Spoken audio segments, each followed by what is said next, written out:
Bienvenidos a todos a este tercer diálogo México-Estados Unidos sobre energía y cambio climático.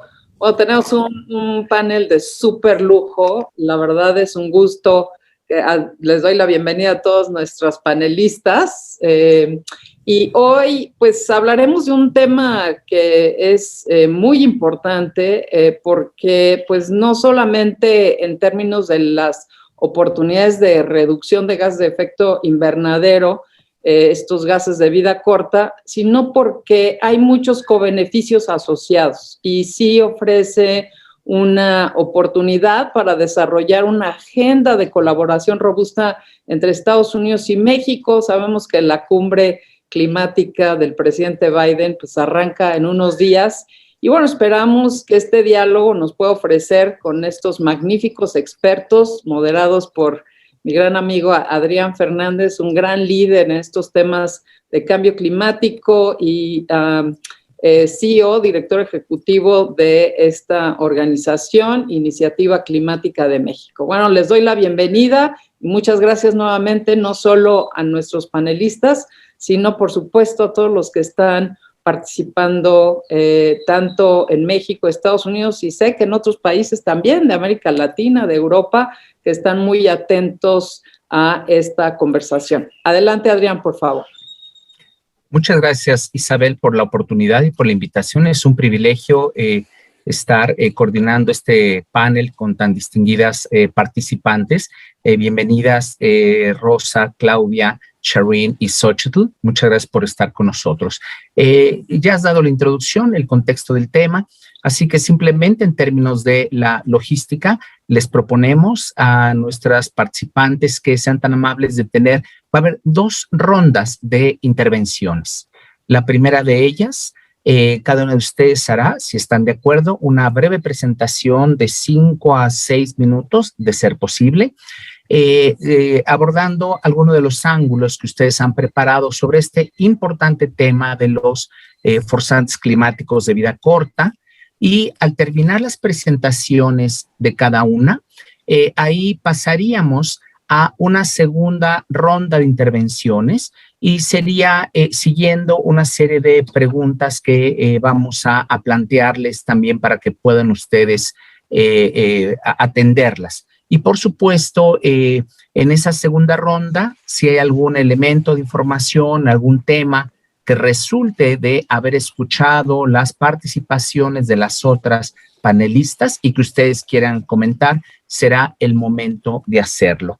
Les propongo, si están de acuerdo, el orden que tengo aquí indicado es que estaría primero la presentación de Claudia Octaviano, ya ha sido presentada, ella es coordinadora general de mitigación del cambio climático en el Instituto Nacional de Ecología y Cambio Climático. Después de Claudia estará la presentación de Xochitl Cruz Núñez, investigador en el Grupo de Cambio Climático y Radiación Solar de la Universidad Nacional Autónoma de México. Posteriormente hará su presentación Shireen Yawanaraya. I'm sure I got it wrong, Shireen, apologies. But Shireen estará después con nosotros. Y finalmente Rosa Domínguez, que es Program Manager de Three Revolutions Future Mobility de la Universidad de California en Davis. Empezamos sin más preámbulo de mi parte con la presentación, por favor, de Claudia Octaviano. Si eres tan amable de compartirnos tu pantalla e iniciar tu presentación. Muchas gracias, Claudia. Muchísimas gracias, Adrián. Y bueno, antes que nada, buenos días a todos. La verdad es que es para mí un gusto compartir este panel con expertas de este calibre. Y bueno, quisiera también agradecer a Isabel la invitación. Isabel, una gran experta mexicana en los temas de energía y cambio climático. Me da mucho gusto que esté ahora a cargo de esta colaboración entre el sistema de universidades de California y México. Yo creo que nueva era de colaboración climática con Estados Unidos, pues tiene una gran líder ahí para vincularnos. Quería empezar con un anuncio parroquial, como decimos en México, porque creo que va a ser interesante para todos los investigadores en el foro. Está abierta la convocatoria de investigación e incidencia en mitigación, adaptación y calidad del aire. Buscamos proyectos integrados que logren vincular las cosas de las que vamos a hablar aquí, la política climática y la política de calidad del aire, cómo podemos mejorar el ambiente, tener un ambiente sano, a la vez que combatimos el cambio climático en nuestros países, y los investigadores en nuestros países tienen una agenda ya larga de investigación en estos temas que queremos detonar para el uso de las políticas públicas. Les dejo ahí este anuncio, están bienvenidas las colaboraciones de universidades extranjeras, por supuesto en colaboración con instancias mexicanas. Bueno, antes que nada, siempre hay que partir de cuál es el estado que guardan las emisiones. Y bueno, les muestro aquí rápidamente una figura que muestra la última actualización del Inventario Nacional de Gases y Compuestos de Efecto Invernadero, donde tenemos que México ha emitió en el 2017 en el orden de 734 millones de toneladas de CO2 equivalente, del cual, una vez que descontamos las absorciones, alrededor del 25%, casi 26% fue metano, lo cual pues nos da una indicación importante del rol de este contaminante en la política climática de México. Y bueno, el gas, por supuesto, más importante, el CO2 contribuyó con alrededor del 64% de las emisiones, y tenemos por acá otro renglón importante sobre los HFCs y otros gases de alto calentamiento, de alto potencial de calentamiento global. Las emisiones del país han crecido 65% desde 1990, a una tasa pues importante de 1.9%. Sin embargo, en los últimos 7 años esta tasa se ha reducido a 0.5%. Y vamos a platicar un poquito de qué significa esto, pero bueno, aquí lo interesante es ver cuál es la desagregación y el rol tan importante que tiene en este caso el metano. El país también cuenta con un inventario de emisiones de carbono negro, y pues sabemos que estas metodologías de estimación están todavía en desarrollo por el IPCC. México ha sido de los países pioneros en integrar estos inventarios a sus comunicaciones hacia la convención. Y bueno, también vemos que ahí ha habido un crecimiento importante de las emisiones de carbono negro en el país, donde los sectores más importantes en términos de sus emisiones, el sector transporte, el sector industrial, particularmente los ingenios azucareros, el uso de leña en los hogares, particularmente los hogares rurales, y la electricidad. Y bueno, después viene otra serie de rubros que también son importantes. Estas emisiones han crecido a un ritmo importante, y algo interesante es que, a diferencia del CO2 equivalente, estas emisiones tienen un incremento importante en su tasa media de crecimiento anual en la última década. En materia de metano, bueno, pues este es el split, creo que va a ser importante platicarlo. México sigue siendo un país en donde el metano de la ganadería y de la agricultura sigue siendo un tema importante. Casi la mitad de las emisiones vienen de este sector, y después tenemos entre 15 y 18% las emisiones que provienen del sector petróleo y gas, del manejo de residuos sólidos y del manejo de aguas residuales. Entonces tenemos una mezcla interesante de sectores donde tenemos que tomar acción, y pues el país ha comprometido en su NDC una meta para reducir el CO2 equivalente, y también una meta para reducir el carbono negro. Fue el primer país que puso esto sobre la mesa, y estos son los números: 22% de gases de efecto invernadero y 51% de reducción al 2030 de carbono negro. En el 2019 México presentó una estrategia donde evaluamos, con apoyo de la Comisión de la Coalición de Clima y Aire Limpio, las estrategias integradas para poder reducir estos contaminantes climáticos de vida corta de forma coordinada con la acción climática. Les pongo aquí el documento porque es un documento donde se hacen varios escenarios y de donde pueden salir también varias líneas de investigación. Voy a referirme rápidamente a algunas de las más importantes estrategias que contiene el documento en materia de energía. Ya les platiqué que hay otros temas, por ejemplo, el metano que proviene de la ganadería, pero en este seminario nos vamos a enfocar un poquito más a los temas energéticos y de uso de energía. El sector autotransporte, por supuesto, es una gran fuente de contaminación, particularmente de carbono negro.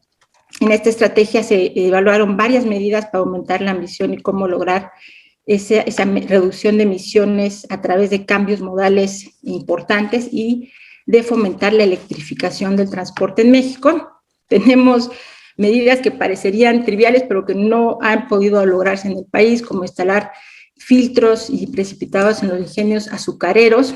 Entonces también se modela esta medida y se tiene ya tanto un diálogo con la industria azucarera como una norma que está tratando de fomentar la adopción de estas tecnologías.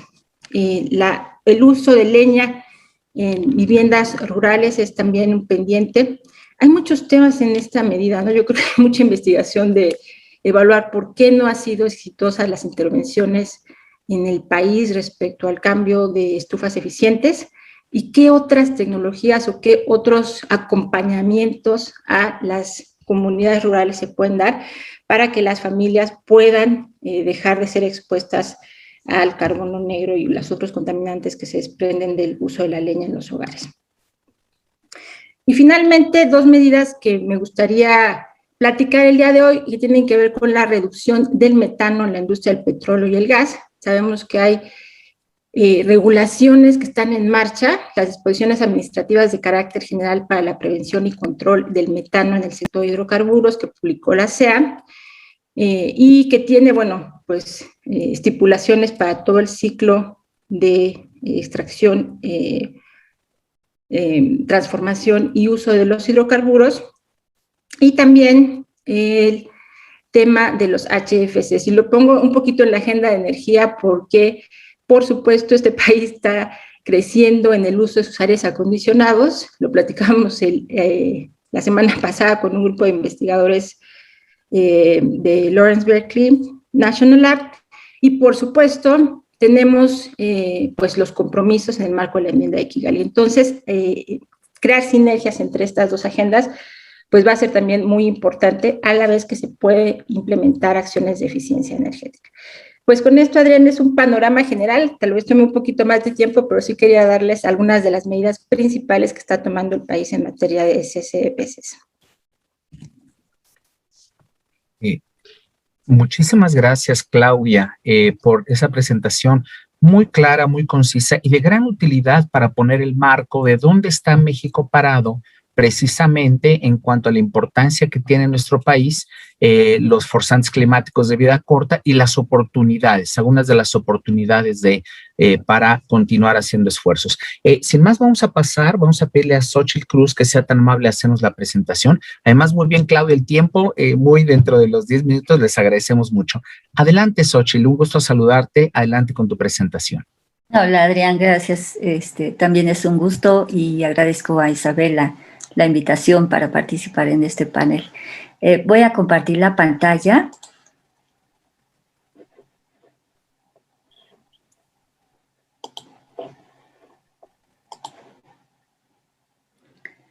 Y bueno, pues va a ser una presentación así mini porque es de 5 minutos. Entonces, bueno, básicamente me voy a referir al carbono negro. A diferencia de los gases de efecto invernadero, que son gases que se distribuyen de manera homogénea en la atmósfera, que son relativamente inertes y que tienen una larga vida de años, a veces hasta de siglos en la atmósfera.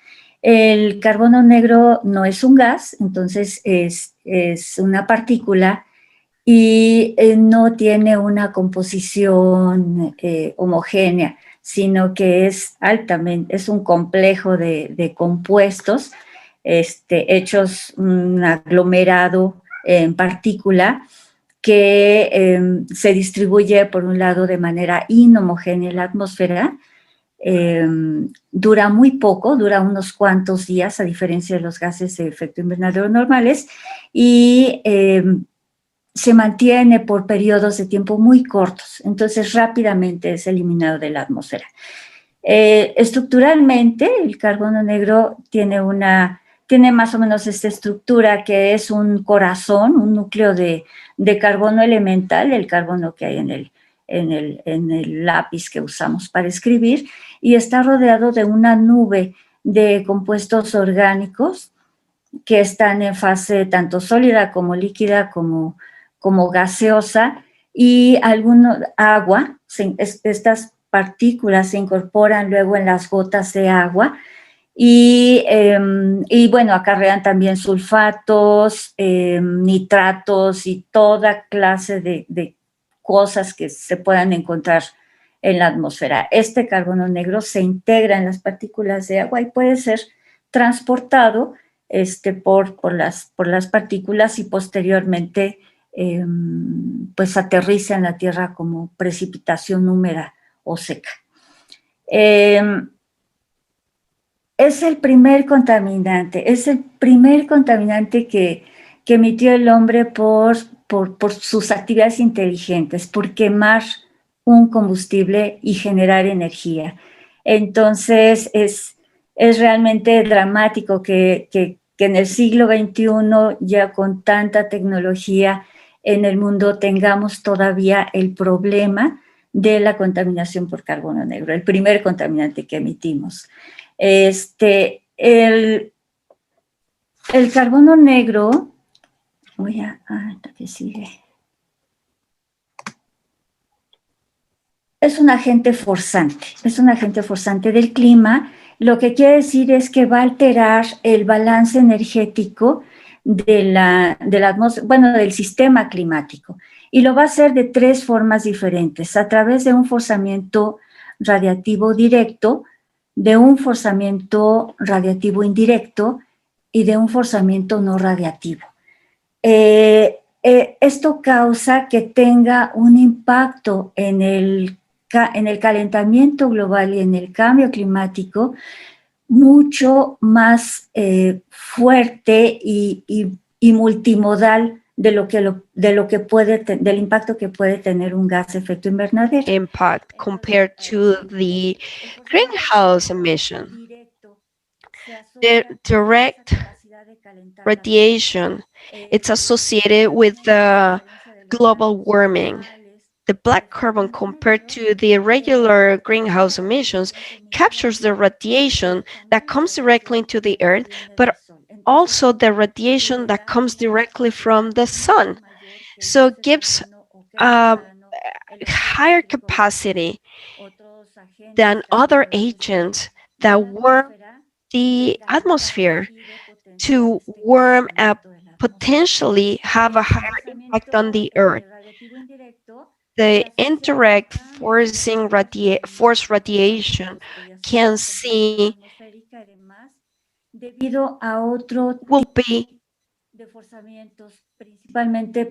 will be affected by other types of interaction. Let's say the clouds will change the flow of evaporation, transpiration, and the black carbon will interact with the ice or the snow and will melt. And this is one of the main reasons why the Arctic is melting and the Antarctic is melting. So when it lands on the soft surfaces that act as a reflection of the solar radiation, it melts, and we have a smaller surface of ice, and it's less reflection, and it's darkening the Earth surface and will create and absorb more absorption of infrared absorption. So we need to reduce, mitigate, and reduce the black carbon emissions. And that's why it's so important, because it's not a compound that stays for very long on the atmosphere. The very short time that stays on it causes a greater impact, direct and indirect, on the global warming and on the climate change. What are the sources of emission? Claudia already mentioned those. We have the open biomass At the global level, it's 42% of the emissions generated for open biomass. This has to do with the open air burn and other areas like the Southern Asia, Africa, with all the fires, the forest, in the forest, and then South America right here. So these are the emissions associated with the open biomass burn. And this is pretty much the fires in the forest. We also have the burn of biofuel and the residents. This is the 18% that is very well represented in the emergent economies that have a lot of areas where they do not have the refined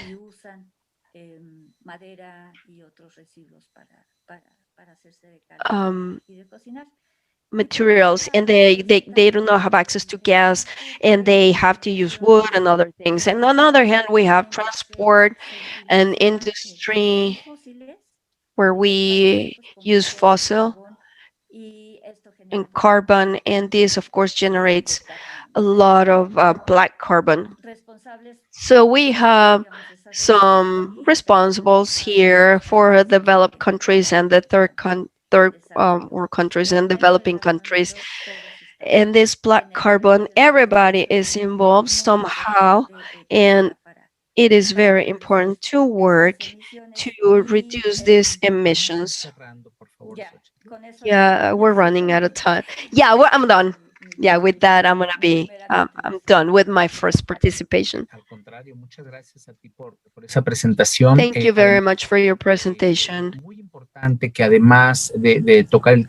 It is very important that after you talk the methane, and then just Claudia mentioned it before, and then Shireen is going to talk more about that.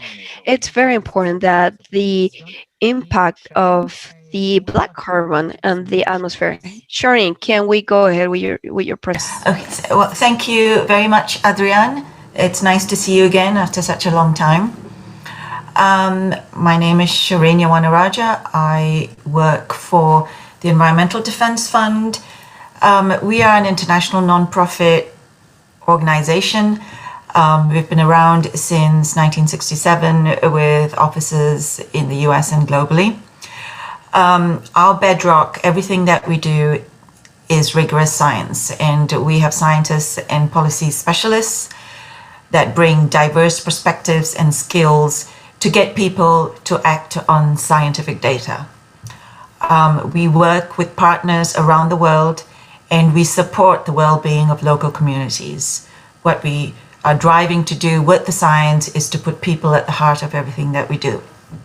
We have been working in Mexico since 2016, providing science and capacity build support primarily to ASEA, but also to Pemex in terms of both the design and now the implementation of Mexico's methane regulations to reduce methane from the oil and gas sector.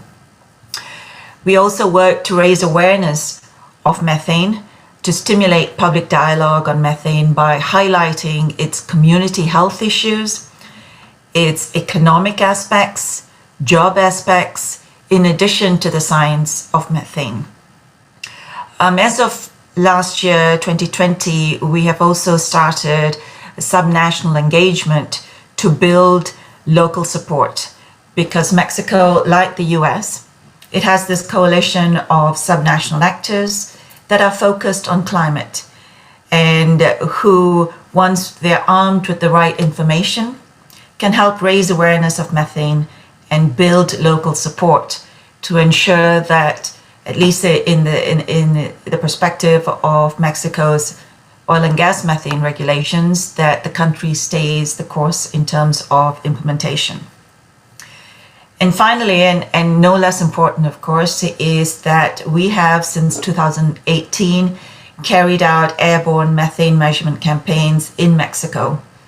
And the first of these papers was just published in January, A Tale of Two Regions, Methane Emissions from Oil and Gas Production Offshore, Onshore Mexico, with the lead author, a Mexican national scientist, Daniel Zavala, who unfortunately could not attend because he is on paternity leave.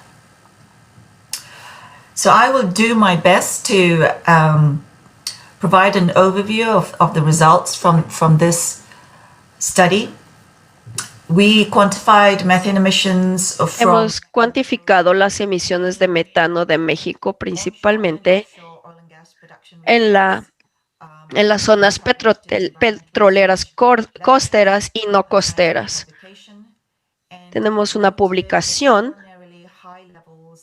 y podemos ver que tenemos un extraordinario número muy alto de partículas de metano en las áreas costeras del Golfo de México, que es donde se producen el mayor número de hidrocarburos en México. And we also used satellite data. Now, one of the most significant findings was that the offshore emissions, methane emissions, were 10 times lower than expected compared to Mexico's national greenhouse gas inventory, whilst the emissions from the onshore region was 10 times higher. We believe that the inventory is off with regards to the offshore region because Mexico had been using an 80% efficiency for flaring offshore, when really it is closer to the best practice of 98% flaring efficiency. On the other hand, the onshore region, the emissions from just one single gas processing complex, Nuevo Pemex, has more emissions than the entirety of Mexico's largest offshore production region. And the emissions from this one installation would cover as much as 50% of Mexico's residential gas consumption. In fact, the satellite-based data, which is not constrained like the airborne results, suggest even higher emissions for the onshore region. And we believe that what's happening based on the data is that the is being transported onshore where it's being burned or flared, and some of it is being vented to the atmosphere. So 70% of the emissions that were measured are from flaring, which has only a 94% efficiency compared to the offshore, which is best practice at 98%. And this is 30% higher than comparable processing facilities in the US. So in terms of areas of collaboration between the US and Mexico, methane is part of the NDCs, and this dialogue is happening 2 days before the Earth Summit. And we are very hopeful that in terms of North America cooperation, there would be an announcement of an enhanced NDC for the US as well as for Canada. And we are hopeful for increased targets for Mexico.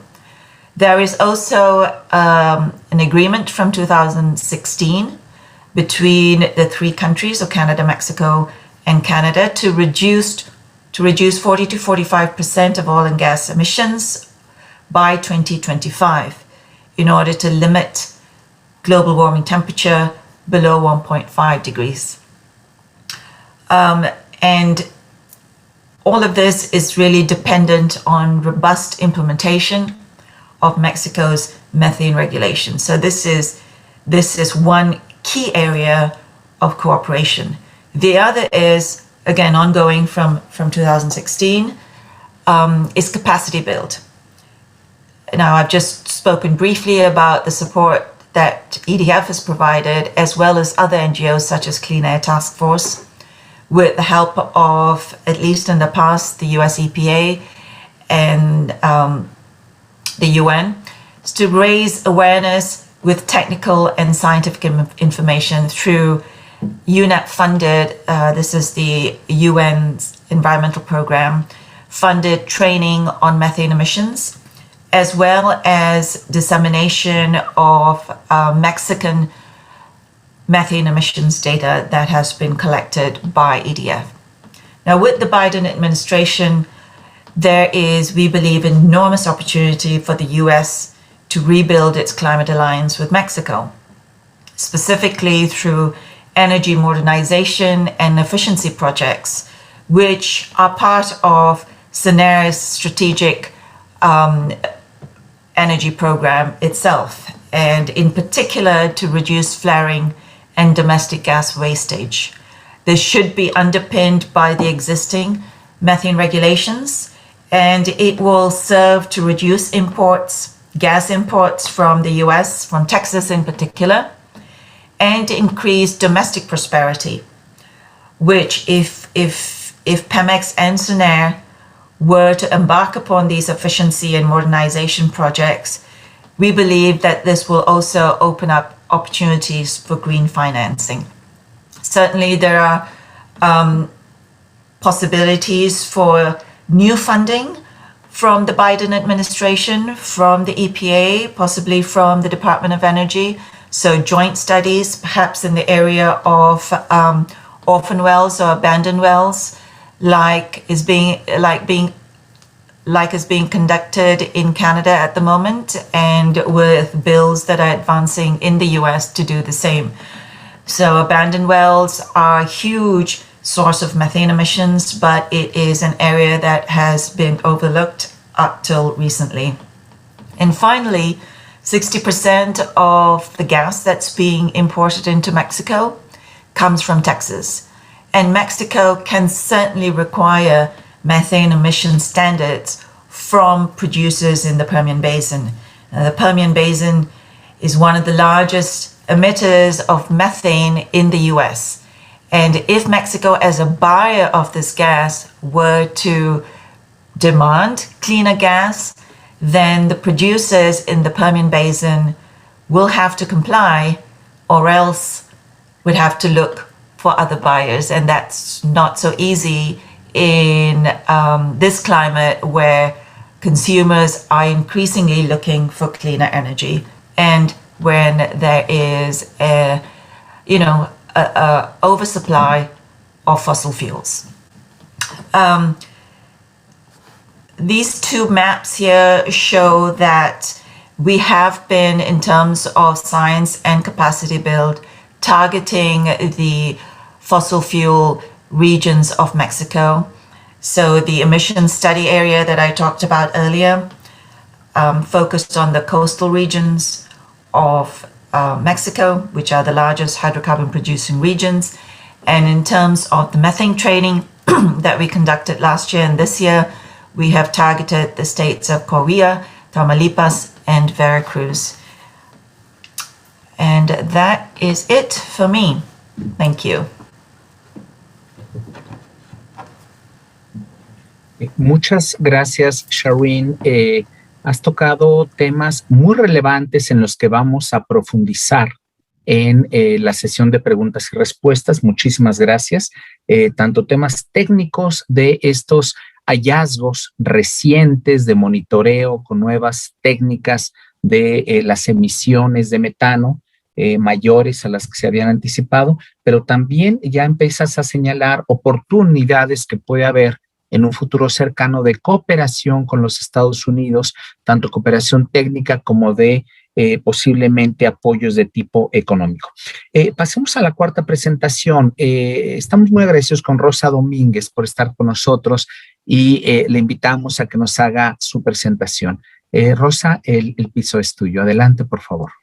Muchas gracias, Adrián, y muchas gracias, Isabel, por invitarme. Me hace mucha ilusión poder estar aquí dirigiéndome a tanta gente interesada en las emisiones de corta vida. Mi presentación es en inglés, las diapositivas son en inglés, pero creo que podré presentar en español. Yo voy a hablar de las emisiones de metano de la industria del gas natural y del petróleo en Estados Unidos. Y Okay. Y quería decir antes de empezar que voy a dar una panorámica de lo que son los inventorios, lo que sabemos, lo que calculamos que son las emisiones. Of what we calculate, what are the emissions, and what we know and what we don't know, and sometimes, like Cherie said, of the work that. En Estados Unidos, las emisiones de metano representan un 10% de todas las emisiones de gas invernadero. Y como un 30% está medido que vienen del petróleo y del gas natural. Este pequeño gráfico de aquí es un time series, ¿no? Entonces nos explica cómo las emisiones han cambiado con el tiempo. Y yo lo que quería enseñar que el metano es la de abajo, la azul, y se ha reducido un poco, ¿vale? Hemos conseguido reducir un poquito las emisiones de metano, que no se ve casi. Okay. Entonces se puede considerar un éxito. Pero vengo a argumentar que estas reducciones y ese nivel de emisiones puede que no sean muy correctas, ¿vale? La manera en que medimos emisiones de efecto invernadero y en este caso las emisiones de metano de la industria del gas natural viene a través de un programa que se llama el Natural Gas Start Program de la EPA, de la Agencia del Medio Ambiente americana, que se estableció hace unos años y tiene un carácter voluntario. Entonces, esto lo que hace es, las empresas productoras de gas natural se apuntan y se mide, y es un método de abajo arriba. O sea, lo que se hace es, van y miden las emisiones, las fugas que hay de diferente equipamiento, y le asignan un factor de emisión al compresor o a esta particular parte del equipamiento. Y luego lo que hacen es, tenemos tanto equipamiento que emite a tanta tasa de emisiones, entonces multiplicamos y eso es nuestra estimación. Y eso está bien, ¿vale?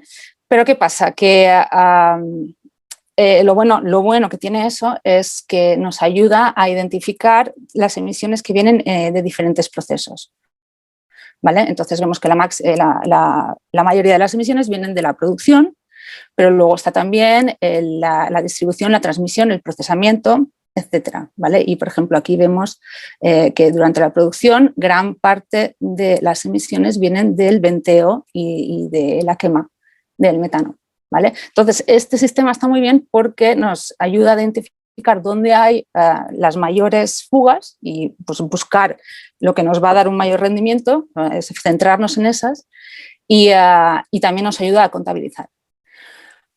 Pero hay un pequeño problema y es que, como he dicho, esto está medido en empresas, en la industria que es voluntaria. Entonces, ¿qué pasa? En Estados Unidos el mercado, la industria es un poco distinta a México porque es un mercado liberalizado, cualquiera puede crear una empresa y explotar el petróleo. Los derechos minerales a veces están asociados con la tierra, a veces no, pero la gente los puede comprar, no pertenecen al Estado. Entonces, esto conlleva a que se cree un paisaje con muchas empresas, ¿vale? Entonces, ¿qué pasa? Las empresas más grandes tendrán más capacidad, tendrán departamentos más grandes, tendrán un departamento de medio ambiente y tienen más recursos en general para adoptar la tecnología que es más eficiente, ¿vale? Y entonces esas empresas pues sí que van a conseguir hacer reducciones significantes de sus emisiones. Y estas son las que participan en el programa.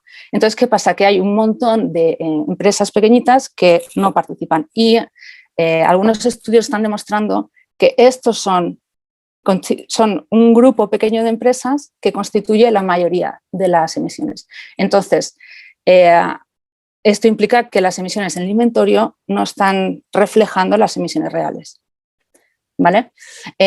Un problema siguiente que hay es que hay un montón de pozos que están abandonados y son huérfanos, no pertenecen a nadie, no se sabe ni quién los creó en su día y en principio las empresas hoy en día cuando hacen un pozo se comprometen a taponarlo.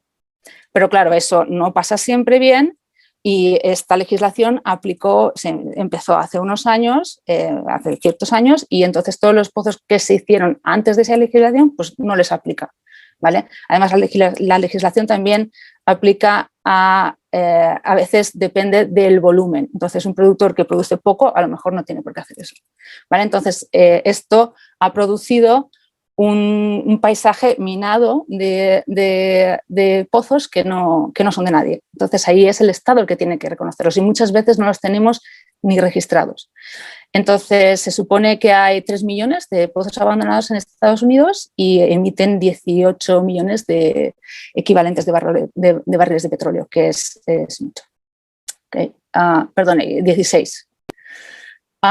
Luego tenemos el problema del venteo y el flareo, que esto en principio sí que está registrado, pero lo mismo, tenemos el problema de que no sabemos si eso está pasando en todas partes. Y luego tenemos el problema de las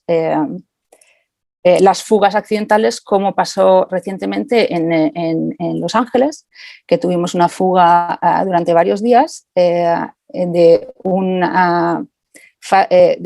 un sitio donde se guarda, tenemos muchos underground storage, y ahí tuvo una fuga y claro, todo eso son estas emisiones puntuales que no están registradas en los inventarios. Gracias a las nuevas tecnologías y entre ellas son muestreos de aire, como lo que está mencionando Shireen, pero también ellos también usan satélites. Entonces, todas estas nuevas tecnologías para detectar las fugas van a mejorar la precisión de los inventorios. Entonces, este es el final de mi presentación. Y me gustaría durante la charla, durante el diálogo, podemos hablar de cuáles son las implicaciones para el policy. Sí, muchas gracias, Rosa. De nuevo, una presentación muy interesante, complementaria por conocer cuál es la situación y principales desafíos en los Estados Unidos. Y vamos, si les parece bien, a pasar inmediatamente a la siguiente ronda de intervenciones. Y quisiera yo plantearles a cada una de ustedes una pregunta para profundizar un poquito esta discusión y estos análisis que nos han presentado hasta ahora. Un segundo, por favor. Es que me continúan apareciendo aquí mensajes que no me dejan mucho abrir mis ventanas.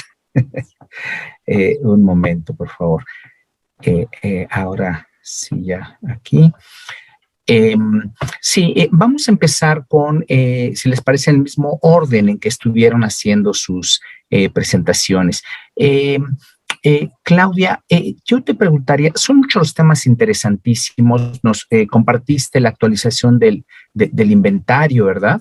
Del inventario de emisiones, y aquí lo que me gustaría es, a la luz de algunos de los desarrollos tecnológicos, de los monitoreos recientes, que ustedes además han acompañado desde un principio estos trabajos, ¿cuáles son algunos de los desafíos metodológicos, digamos, que ustedes ven, quizá necesidades de actualización del inventario de México para revisar si la importancia relativa que se le ha venido dando al metano, aplicando siempre las metodologías de IPCC, etcétera? Ahora, a la luz de estos hallazgos, ¿qué tipo de desafíos les presenta? Y luego, cómo esa actualización, quizá en la priorización de políticas públicas, si también pudiera generar información adicional para poner un poco más de énfasis, primero en algunas medidas que en otras. ¿Qué nos puedes comentar? Muchas gracias, Adrián, por la pregunta.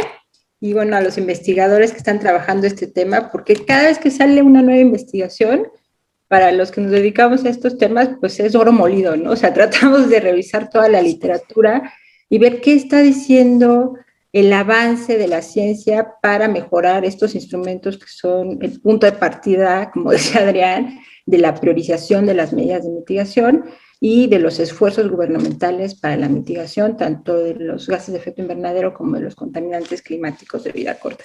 Entonces, bueno, lo primero que tenemos que hacer ahorita es una revisión bastante cuidadosa de los documentos, no nada más de este paper, de varios que están saliendo a nivel internacional sobre las cuantificaciones de metano. Ya lo platicaba también Rosa, además de Sharin, ¿no? O sea, ¿qué nos están diciendo estos datos satelitales y las mediciones nuevas que están saliendo en todo el mundo para las metodologías del IPCC, para la cuantificación a nivel internacional de emisiones? Porque México, como Estados Unidos, como muchos otros países, pues aplicamos las guías del IPCC, y esto hay que subirlo a los grupos que toman decisiones en la fuerza de trabajo del IPCC, dedicada a los inventarios, particularmente en el sector petróleo y gas, ¿no? Eso es un tema internacional que hay que atender al más alto nivel, porque si no empieza a haber esta discusión de si es México que quiere poner 10 veces menos las emisiones que dice Pemex y etcétera, ¿no? Yo creo que ir por ese camino no nos ayuda mucho. Nos ayuda mucho a entender la ciencia, ¿no? Entender bien estos documentos. Yo quisiera comentarles que en el INEC lo que estamos planeando es hacer un seminario y invitar a todos los investigadores en México y en otros países que están trabajando este tema para justamente contestar esta pregunta, Adrián: ¿qué deriva de esto hacia el inventario y cómo podemos hacer un plan de trabajo para poder mejorar estos instrumentos, ¿no? En términos generales te diría que hay algunas cosas, en particular del paper de metano, que yo he platicado con Daniel, ¿no? Hay algunas cosas que tienen que ver con los muestreos, por ejemplo, en plataformas, que claro, si muestras una semana, pues la diversidad de condiciones operativas que se dan en alrededor de un año en una plataforma, pues no necesariamente es un muestreo representativo, ¿no? El tema de la eficiencia del quemador, pues México usa 85%, no 70%, ¿no? Y en base a conversaciones con expertos de Pemex, ¿no? O sea, los que operan las plataformas son los que le dijeron al INE, pues esto es un parámetro que es más representativo de las condiciones operativas en México. Esto no está en piedra, ¿no? O sea, esto se documenta, y si se encuentra que hay un dato mejor, por supuesto se mejora y se actualiza la serie histórica. Nosotros siempre que cambiamos algo en un año de referencia, actualizamos la comparabilidad de las emisiones, pues para tomar buenas decisiones, ¿no? Entonces, creo que hay algunas cosas que aprender, algunas cosas que contrastar también, ¿no? Algunos datos, por ejemplo, en el paper, nosotros no reconocemos los datos del inventario, ¿no? Entonces, creo que ahí es importante, antes de caer a conclusiones, pues juntarnos, discutirlo, y sobre todo estamos trabajando mucho en el marco de la Coalición de Clima y Aire Limpio para utilizar datos satelitales en las estimaciones que está haciendo el INEC, ¿no? Con apoyo internacional, porque también queremos hacer esto con otros países, de tal forma que se pueda hacer una conclusión mucho más robusta y de más alto impacto. Digamos, si México va a subir sus emisiones, pues también que otros países hagan el esfuerzo y sea un esfuerzo de una comparabilidad internacional de mejorar las estimaciones de metano. Yo creo que en eso hay mucho que hacer, y claro, o sea, si cambia la proporción de emisiones de metano del sector petróleo y gas, por ejemplo, pues es un foco mucho más importante, digamos, en términos de potencial de abatimiento que pudiera tener ese sector. Creo que también, por supuesto, hay otras consideraciones, ¿no? O sea, ¿quién quiere estar quemando hidrocarburos ahorita, mandándolos a la atmósfera, ¿no? O sea, hay políticas que tienen que suceder y que realmente es incomprensible que no han sucedido a la fecha. Y tiene que ver con esto que decía un poquito Rosa, ¿no? O sea, hay fragmentaciones, no hay información completa, hay incentivos ahí que hay que corregir, ¿no? Inclusive en una circunstancia como la de México, que hay una gran petrolera, que uno diría, no, pues ahí está la información. Es difícil a veces, ¿no?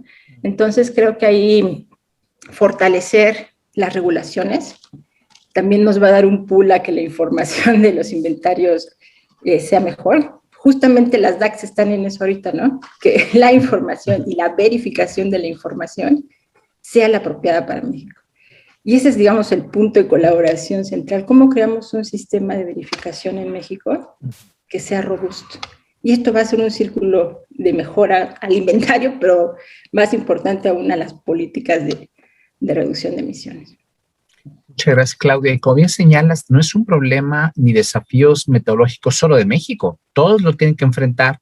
Y bueno, pues ahora que seguramente se abrirán áreas o se revisitarán áreas de cooperación con Estados Unidos, pues ellos, como nos ha presentado Rosa, también tienen enormes desafíos semejantes a los de México. Muchas gracias.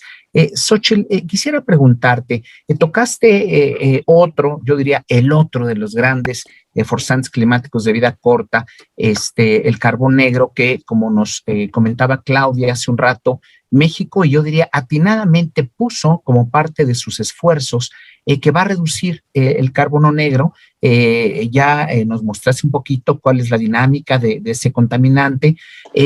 ¿Cuáles, en tu opinión, son algunas de las oportunidades de trabajo con Estados Unidos, principalmente con el sector académico y en particular, bueno, con el enorme y muy fuerte sistema de la Universidad de California, algunas de las áreas de potencial colaboración en investigación sobre las fuentes de carbono negro y su control? Y tanto, yo diría, tanto fuentes estacionarias como fuentes móviles, ¿no? De las cuales Rosa, por cierto, conoce muchísimo. Pero, ¿qué nos comentarías, Xóchitl, como algunas áreas de interés? Bueno, principalmente en la parte de la colaboración de los académica, digamos, con otros centros y con otros institutos de investigación en Estados Unidos. A mí, bueno, personalmente me interesa el conocimiento a profundidad y es un tema también de escala mundial, el conocer cuál es el forzamiento radiativo del carbono negro. Podemos estimar algún tipo de forzamiento como el radiativo directo, pero se requiere una gran cantidad de investigación que involucra mediciones en diferentes lugares donde no sabemos cuáles son ni las emisiones ni las concentraciones de carbono negro. Necesitamos saber cuál es la dinámica de evolución y de movimiento del carbono negro en las latitudes tropicales, porque gran parte del conocimiento pues se genera a grandes latitudes, y la dinámica, digamos, en los países tropicales es otra, la dinámica hidrológica, las mismas emisiones, los combustibles, como se queman, en las ciudades, en el sitio urbano, que es muy diferente del rural, tenemos otra dinámica también, tanto de generación del carbono negro a través de la quema de combustibles, como principalmente del tipo de combustibles, pero de la eficiencia de la combustión. Hay ciudades como la Ciudad de México que quema una gran cantidad produce gran cantidad de orgánicos volátiles, y estos tienen también un papel muy importante en el forzamiento radiativo, que está aparejada, que es paralela con la del carbono negro. Está eso por un lado. Se requiere una modelación. Yo sueño con hacer una modelación de América, por ejemplo, o al menos de América del Norte y América Central, porque pues es bien sabido que las emisiones no se detienen en la frontera, ¿no? Entonces, la gran diversidad la gran diferencia tecnológica que hay entre Estados Unidos y México produce una diversidad de emisiones, y tanto las emisiones en Estados Unidos viajan a México como las emisiones de México viajan a Estados Unidos, y tenemos que homogeneizar ese conocimiento para saber cuáles son las dinámicas de transporte, de evolución, de interacción con los patrones hidrológicos, de afectación con las nubes, de afectación a los glaciares, etcétera. Y bueno, básicamente podemos hablar de una búsqueda de soluciones tecnológicas para la mitigación, basadas principalmente en las energías renovables. Tenemos que migrar ya a las tecnologías de energía renovable. Ya no podemos seguir sosteniendo la economía con los combustibles fósiles. Y bueno, eso es algo que que inclusive nuestro premio Nobel, que recientemente nos abandonó, insistía mucho, ¿no? Debemos de dejar a un lado el combustóleo y todos estos derivados del petróleo para transitar hacia una economía basada en la energía renovable. Además, reducir el carbono negro a través del, primero, el conocimiento científico y después el desarrollo tecnológico, va a tener grandes beneficios en los 3 ámbitos de la salud de la Tierra, que es la salud pública, humana, la calidad del aire, el calentamiento global y el cambio climático. Entonces, todo lo que tiene que ver con este conocimiento de carbono negro, que tiene aún una alta incertidumbre, puede ser investigado en común con otras universidades de Estados Unidos que ya tienen un cierto avance en esto. Claro. Es importante también, por último, este es un reportaje de un conocido de Peter Newman, que hace precisamente un estudio, dice, en la manera en que bajemos la combustión ineficiente y por lo tanto las emisiones de carbono negro, vamos a mejorar temas de salud importantes, inclusive asociados con la dispersión de biológicos como el coronavirus, ¿no? Entonces, bueno, básicamente eso es lo que tengo que decir. Y antes de esto, esta recomendación para las autoridades, que son regulaciones, tenemos que poner Xochitl, ya... ¿te parecería, perdón la interrupción, Sí. te parecería, guardemos estas recomendaciones para la siguiente intervención, que Sí. yo creo que nos vamos a ir acercando todas y todos hacia allá. Okay. Hay mucha riqueza en lo que nos acabas de compartir y de hecho este señalamiento, este subrayar el vínculo tan estrecho que Isabel mencionó al arranque de este panel, de que estos contaminantes de vida corta en particular, el carbón negro, un gran impacto o una gran oportunidad para tener cobeneficios en salud, ¿verdad? Lo que tú nos recordabas, un tema muy importante que qué bueno que lo has subrayado. Vamos a seguir con esta segunda ronda. Le voy a pasar aquí la estafeta a partir de este momento a mi, yo voy a decir mi comadre casi, Isabel Studer. Me paso a otro panel de inmediato, como yo veo que andamos todos brincando tanta cosa, pero muy al pendiente. Ahí estaremos muy atentos, Claudia. Qué bueno que van a convocar una reunión para revisar esta riqueza técnica, esta necesidad de México y de todos de actualizar una serie de cuestiones de metano, etcétera. Pero bueno, entonces le paso la estafeta a Isabel y muy atentos seguiremos con estos trabajos en el seno de la cooperación de la Universidad de California con México. Así lo dejamos. Muchas gracias, Isabel. No, al contrario, muchas gracias a ti por haber participado. Bueno, pues esta discusión se está poniendo muy buena. I have so many questions and, ideas in terms of the collaboration.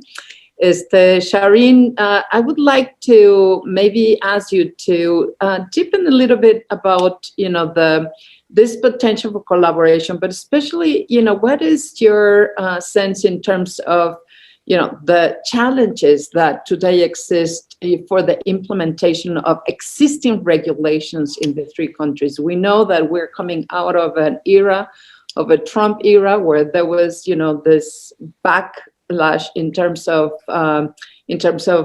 advancing environmental regulations in the United States. So I wonder what you and EDF think in terms of those, of those areas of opportunity. More specifically, you mentioned, capacity building, of course, in Mexico. You mentioned that there is the need for more science, but in terms of existing regulations and the willingness of the Biden administration, to implement those, what is the status in North America, in Canada, Mexico, and the U.S.? Hi, thanks, Isabel. One of the biggest challenges in terms of implementation, whether it's in the US or Canada or even Mexico is that is from the perspective of capability and resources. So very often, what we've noticed is there's a lot of effort put into designing the regulations and then getting it enacted. But then when it actually comes into force, what we're finding is insufficient resources to enforce, separate from actually implementation. So you have to allow for at least a year between when the regulations come into force to when it gets implemented, because just based on experiences in both Mexico and Canada, there are just not enough funding being set aside for enforcement, and it's sort of difficult, to ask for more funding for government agencies in terms of staff, to increase staff, because that's not normally done. But it's actually a reality when you don't have enough people to go out into the field to ensure that operators are doing what they're supposed to be doing. So one other way to achieve this is through third-party auditors. But that too has challenges, as we've seen in Mexico, because this is a new area, and Mexico, next to the US, is only the second country in the world to implement methane regulations for oil and gas, and people tend to forget that. So even if you go to the third-party auditor route, you've got to train up the auditors, to understand what's in the regulations, what's in the requirements, before they can actually say, yes, Mr. Operator, you've done what you're supposed to do. So there are huge challenges in terms of enforcement. The other is from an operator perspective, especially now, as a result of the dual economic crises of COVID and the oil price crash. Operators have to compete. The compliance of regulations has to compete with other business priorities. And in Canada, where there's a lot of federal stimulation for the oil and gas industry with very, very low interest rate loans, what we're finding is even with these very, very near zero interest rate loans, operators are reluctant to apply for these loans because they don't want to add debt. So they will only do what is required of the regulations and not raise ambition or do anything more. And at the end of the day, it's viewed as another business opportunity. So it has to compete for internal funding, with other business opportunities. So the past 4 years, it's been the states. It's been within the United States, not at the federal level, but at the state level, that progress has been made. And we continue to see that. For example, the state of New Mexico is only now the second state, and the announcement came a couple of weeks ago, that finalized rules to eliminate the practice of routine venting and flaring at new and existing wells across the state. So reducing this necessary venting and flaring is critical to curb waste, to reduce pollution, and protecting public health. And by doing that, you have access to more revenue that could be put to, and in the case of New Mexico, it is as much as $43 million a year that can be used for other things such as education. And if we were to do that in Mexico, eliminating methane emissions, you could have an economic benefit of 4 billion pesos per year. That's a lot of money. So this is definitely an area of cooperation between Mexico, the US, and Canada Because I just had a conversation last week with a Canadian official from Natural Resources Canada, which is the equivalent of the DOE. And, you know, there's one thing to strengthen regulations or to raise ambition by 2030, but what can we do today? And one of the areas is, you know, to eliminate routine venting and flaring. And methane, I mean, carbon dioxide, yes, absolutely. But methane is the one lever, the one solution that we have at hand today. Cost efficient, readily available technologies. Today, if we can reduce methane, you know, we will make a significant impact on climate change. I mean, that is, you know, when you talk about other climate mitigation options, this is the cheapest and it's the easiest. Right. Thank you, Shireen. No, that I think I agree totally with you. I mean, there is this very strong connection between this conversation about the short-lived gases and efficiency. So I think this is, you know, a win-win, as you say. You know, it's good not only for the environment, it's good for the operators, for the producers, and especially the citizens, you know, in terms of air quality. I think, you know, this is a great opportunity, but, you know, it's always, you know, the devil is on the details. And I quisiera hablar un poco de eso, Rosa. Tú bueno, conoces mucho la realidad en Estados Unidos, has ahora escuchado un poco más sobre México y cuál es la realidad aquí. Hay muchas áreas de oportunidad en el Instituto de Transporte en donde estás, pues obviamente que se ha actualizado como esta electrificación del transporte, bueno, pues esta es también una solución, obviamente, a estos problemas que estamos explorando, porque de lo que se trata es de transitar de las energías fósiles a energías limpias, ya nos lo decía Xochitl. El caso de México, además, o sea, pues estamos, bueno, México y Canadá, estamos hablando de que el 70% de los bienes que se comercian, pues son a partir del transporte terrestre. Entonces, creo que aquí también hay otra área de oportunidad. No sé si ustedes en sus conversaciones han hablado un poco sobre eso. Además, nos pudieras comentar un poco más, ahora que escuchaste esta perspectiva desde México, ¿dónde verías tú que también hubiera una posibilidad de cooperación entre la Universidad de California, la UNAM, el INEC, obviamente, en términos de las metodologías que ustedes ya han desarrollado? Por favor, Rosa. Gracias por la pregunta. Me encanta que me lleves al transporte porque es lo que conozco mejor. El uso del gas natural en transporte ha estado muy estudiado porque, como habréis visto en mi presentación y en lo que dice Shireen, casi la mitad de las emisiones de metano que vienen de la producción de gas natural y petróleo son venteadas y flareadas. Esto es porque el gas natural, al revés que el petróleo, que es más fácil de transportar porque es un líquido versus un gas y por tanto tiene un negocio, estamos globalmente comunicados, tú puedes producir petróleo aquí y venderlo en Europa, venderlo en Asia.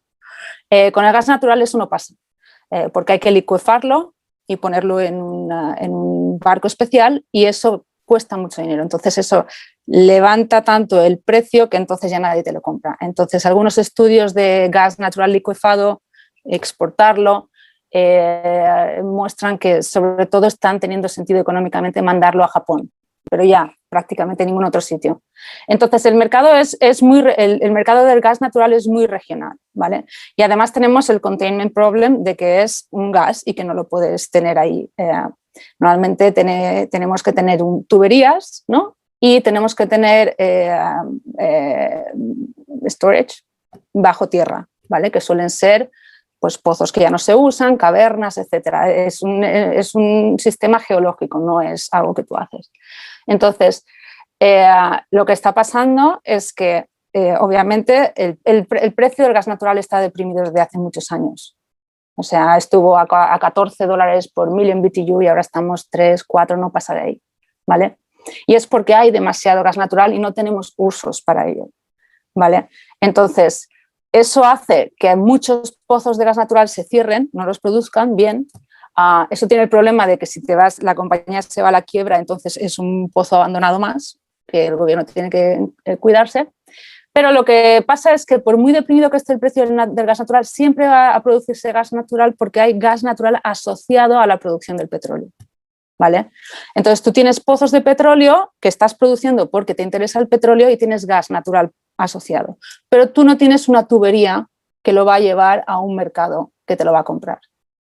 Y no te sale a cuenta fabricarla, construirla, porque el precio del gas natural está por los suelos, ¿vale? Entonces eso es lo que hace que haya tanto venting, tanto venteo y tanto flareo, ¿vale? Entonces, como decía Shireen, muchos estados se han puesto duros con esta legislación y dicen, no, tú ya no puedes ventear o flarear. Entonces, obviamente, esta gente tiene más incentivo para buscarle otras salidas económicas al gas natural. Y una de ellas es el transporte. Y hemos visto ejemplos en algunas regiones, y esto variará región por región. Por ejemplo, en Europa, en Pakistán, hay algunos sitios donde se produce mucho gas natural, se ven mucho uso de gas natural en carros, ¿vale? La gente tiene carros que van en CNG, gas natural comprimido. Aquí en Estados Unidos eso no ha triunfado tanto. Se han visto flotas de taxis, flotas de operaciones comerciales que necesitan mucho combustible y usan tanto combustible que dicen, bueno, sí me sale a cuenta establecer mi propio sistema de abastecimiento, ¿vale? Y hacen contratos grandes y está. Pero eso ya no está pasando tanto. O sea, hemos visto muchos autobuses en Estados Unidos que son con CNG, ¿no? Gas natural comprimido, porque mejora las emisiones, evita sobre todo el carbono negro y los NOx, ¿vale? O sea, que es muy bueno porque de otra manera los taxis estos hubieran sido de diésel y el diésel tiene mucho problema de carbono negro y de NOx, ¿vale? Pero igualmente no tiene mucho beneficio climático usar el gas natural porque emites carbono igualmente en forma de CO2 y bueno, todo el tema de las fugas estas. Hoy en día el transporte está básicamente saltándose todas las alternativas y yendo a la electricidad.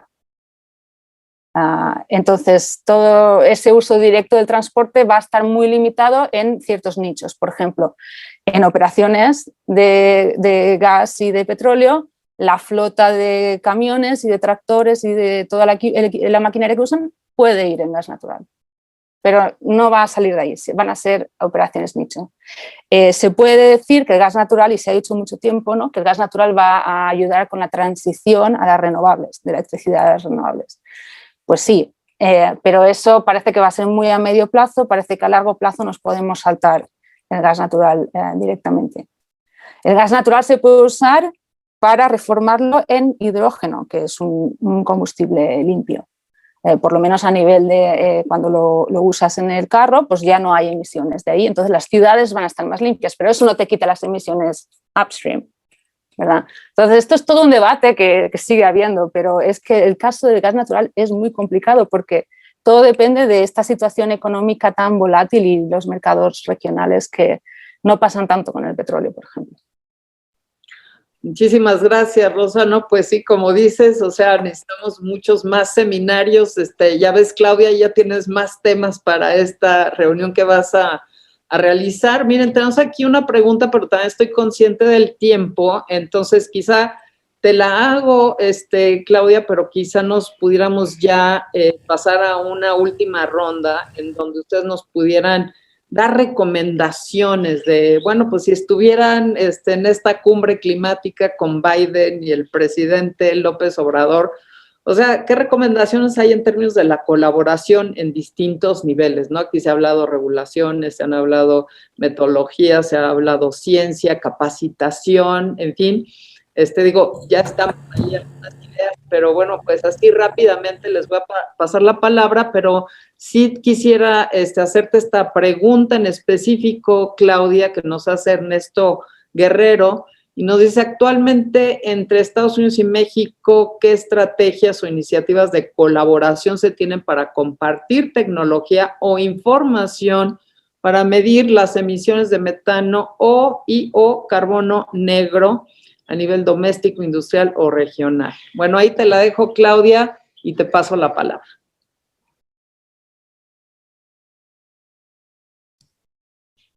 Muchas gracias, Isabel y Ernesto, por la pregunta. Justamente estamos platicando con el nuevo equipo de Estados Unidos para integrar una estrategia en este sentido de colaboración en materia de monitoreo de estas emisiones, de estimación de estas emisiones y de estrategias de reducción de los contaminantes climáticos de vida corta. Es uno de los puntos de la agenda binacional. Y bueno, incluso desde la administración pasada, a través de los foros como la Coalición de Clima y Aire Limpio, ha continuado este tipo de colaboración. Lo mencioné muy rápidamente, por ejemplo, en el tema de metano se está desarrollando esta herramienta de medición satelital para todos los miembros de la coalición, que creo que es una de las que va a ser muy importante, porque nos va a dar esta herramienta común y creo que por ahí tenemos que seguir trabajando, ¿no? Entonces, no es lo único, también en temas de, por ejemplo, normatividad para el sector automotriz está trabajando con establecer esta colaboración, por ejemplo, para los modelos que se usan para la verificación de las normas de carbono negro, pero de particulado para los vehículos pesados, ¿no? Entonces, sí hay colaboración, pero estoy muy confiada de que en esta nueva administración pues va a crecer y se va a potenciar mucho, y creo que grupos como estos de la Universidad de California, con investigaciones como la UNAM, con las universidades mexicanas, pues van a ser centrales, ¿no? Pueden ser los receptores de estos convenios de colaboración para poder mejorar las políticas públicas en México y en Estados Unidos, ¿no? Y sobre las áreas de colaboración, muy rápidamente, por el tema de este taller, yo quisiera sí centrarnos, bueno, no centrarnos, pero sí enfatizar este tema de los contaminantes climáticos de vida corta y la calidad del aire. Hay una agenda muy amplia de colaboración que tenemos que impulsar ahí, ¿no? Y desde el punto de vista de los NDCs, el incremento de la ambición, poder poner en la mesa, no solo para México, sino para la región norteamericana y para nuestros socios a nivel internacional, el rol tan importante que tiene adoptar metas de reducción de emisiones de los contaminantes climáticos de vida corta, ser lo más precisos que podamos en cuanto son estas metas, es lo que va a ayudar a que realmente no solo se detone la investigación, sino, como dice Ernesto, se detone un mercado de innovación tecnológica que nos ayude a atacar estos problemas y a generar pues los incentivos que se requieren para la innovación, ¿no? Yo creo que ahí el tema de poner un precio al carbono y a estos otros contaminantes pues es crítico y hay mucho que trabajar en este tema de forma binacional. Muchas gracias, Claudia. Pues ya sabes que aquí en Alianza Universidad de California, México, es justamente lo que estamos tratando de impulsar, y vemos una investigación no nada más para que se quede en los libros y en las publicaciones, sino una investigación que sirva para dar soluciones a los problemas que enfrentamos. Entonces, pues ahí cuentas con nosotros. Xóchitl, por ahí tenías tú una lámina, si nos pudieras así muy rápidamente decir los puntos centrales, te agradeceríamos porque ya estamos sobre el tiempo, pero en 2 minutitos que nos des esas magníficas recomendaciones que proyectaste. No, rápidamente con las universidades sí sería excelente mejorar la colaboración académica, sobre todo la Universidad de California. Bueno, en general el Estado de California tiene un gran avance en materia de investigación, tanto en mejoría de la calidad del aire como de cambio climático. Recomendación a las autoridades, para mitigar carbono negro se requiere en general son regulaciones para los vehículos. En términos de energía, son los vehículos, es el transporte en lo que hay que trabajar, principalmente aquellos vehículos de diésel. En México, pues son el transporte de carga, los medios de transporte de carga, que la mayoría son el transporte pesado que trabaja diésel, ¿no? Entonces sí se requiere la entrada en vigor de esta norma de diésel ultra bajo azufre, del control y la verificación de los vehículos de carga y de pasajeros a diésel, es la gestión para la transferencia tecnológica y la reconversión de la flotilla vehicular a diésel. Como Rosa comentó, el transporte se tiene que ir a las renovables, principalmente a la energía eléctrica, pero la energía eléctrica se produce en las plantas de generación de energía eléctrica. Entonces, es ese tema de la generación de la energía, que es nuestro futuro, si queremos bajarle al mantener la temperatura dentro del 1.5 grados, que ya estamos casi llegando, hay que trabajar muy fuerte en eso. La promoción de la renovación de la flotilla de pasajeros, y bueno, no es tanto de energía, pero tiene que ver con la quema de biomasa, el control de los incendios forestales que tanto México como Estados Unidos y Canadá tenemos grandes problemas. Y bueno, el resto del mundo, ¿no? Se ha visto el incremento de los incendios forestales. Muchas y gracias. Bueno, lo de las plantas de generación. Muchas gracias, Xochitl. Bueno, pues sí, un tema está conectado con el otro. Obviamente la transición energética es muy amplia y sí, no podemos considerar atender estos temas sin visualizar la adopción de energías limpias. Como los recordó Rosa, bueno, pues ya el gas que se veía hace 5 años como el combustible de la transición, pues hoy ya no lo es y ya tenemos que estar invirtiendo en innovación, en hidrógeno verde, y bueno, pues también en captura y almacenamiento de carbón y todas las soluciones posibles. Realmente, no lo hemos dicho suficientemente en este panel, pero todos sabemos que estamos viviendo una crisis, una emergencia climática. No es que ya tenemos tiempo, porque ya lo dijiste tú, Xochitl, pues estamos arriba del 1 punto y algo en el aumento de la temperatura planetaria. Shireen, your recommendations and next steps.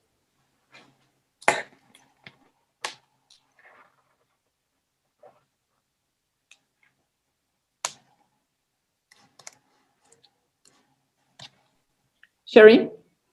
Yes. So this has been a really interesting dialogue, and one thing I'd like to hone in on is, yes, natural gas markets are regional, and there is, I think, with the Biden administration and the climate leadership agreement between Canada and the US, to create this one of a kind harmonization between the 3 countries within North America to create a methane performance standard, because all 3 countries are producers, but all 3 countries are also buyers of each other's oil and gas. So for Mexico, 60% comes from the US, in particular from Texas. And the Permian Basin is a big, big polluter. And the only way to get the producers, because the state of Texas is not doing anything to regulate methane in Texas, is for Mexico to demand cleaner gas for the benefit of its own communities, of its own citizens. And if not, you still have an option. You've got sources of natural gas. You've got associated gas from the offshore.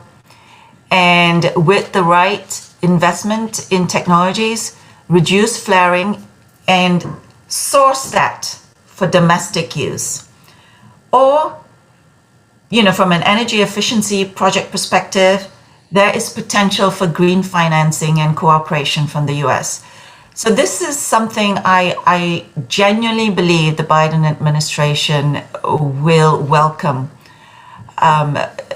both from a climate perspective, but also if you look at the USMCA, this is a trade opportunity that combines climate benefits.